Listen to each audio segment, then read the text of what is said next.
ഇവിടെ ഒരു ഫ്ലൈറ്റ് കടലിന് മുകളിലേക്ക് വീഴുകയാണ്. എന്നാൽ ഒരു ഡ്രോപ്പ് വെള്ളം പോലും ഫ്ലൈറ്റിനകത്തേക്ക് വരാത്ത രീതിയിൽ അത്രയും സേഫ് ആയിട്ടാണ് ഫ്ലൈറ്റ് ഉള്ളത്.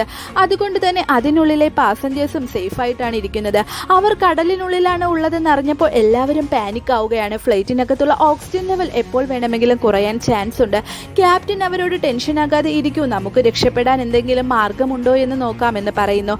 ഫ്ലൈറ്റിനുള്ളിലെ കമ്മ്യൂണിക്കേഷൻ ഡിവൈസും അപ്പോൾ പ്രവർത്തനരഹിതമായിരിക്കുന്നു. ആ ഡിവൈസ് വർക്ക് ചെയ്താൽ മാത്രമേ റെസ്ക്യൂ ടീമിനെ ഇൻഫോം ചെയ്യാൻ കഴിയുമായിരുന്നുള്ളൂ. ഫ്ലൈറ്റിനകത്തുള്ളവർ ടെൻഷൻ ആകുന്നതിലൂടെ അവരുടെ ഓക്സിജൻ ലെവലും കുറയുകയാണ്. കുറച്ചുപേർ ഇതിനകം തന്നെ ഓക്സിജൻ ലെവൽ കുറഞ്ഞിട്ട് മയങ്ങി താഴെ വീണു കഴിഞ്ഞിരുന്നു. നോക്കുമ്പോൾ പൈലറ്റ് ഒരു റെഡ് ബോക്സ് എടുത്തുകൊണ്ട് വരികയും ആ ബോക്സ് എങ്ങനെയും പുറത്തെത്തിച്ചു കഴിഞ്ഞാൽ ഈ സറൗണ്ടിങ്സിലുള്ള റെസ്ക്യൂ ടീമിന് സിഗ്നൽ കിട്ടുകയും അന്നേരം അവർ വന്ന് നമ്മളെ രക്ഷിക്കുകയും ചെയ്യുമെന്ന് പറയുകയാണ്. അങ്ങനെ ആ പൈലറ്റ് തന്നെ തൻ്റെ ജീവൻ പണയം വെച്ച് ആ ബോക്സിനെ പുറത്തു കൊണ്ടുപോവുകയാണ്. അവസാനം ക്ലൈമാക്സിൽ റെസ്ക്യൂ ടീം വരികയും എല്ലാവരെയും രക്ഷപ്പെടുത്തുകയും ചെയ്യുന്നു. വീഡിയോ ഇഷ്ടപ്പെട്ടാൽ ലൈക്ക് ചെയ്യാൻ മറക്കല്ലേ.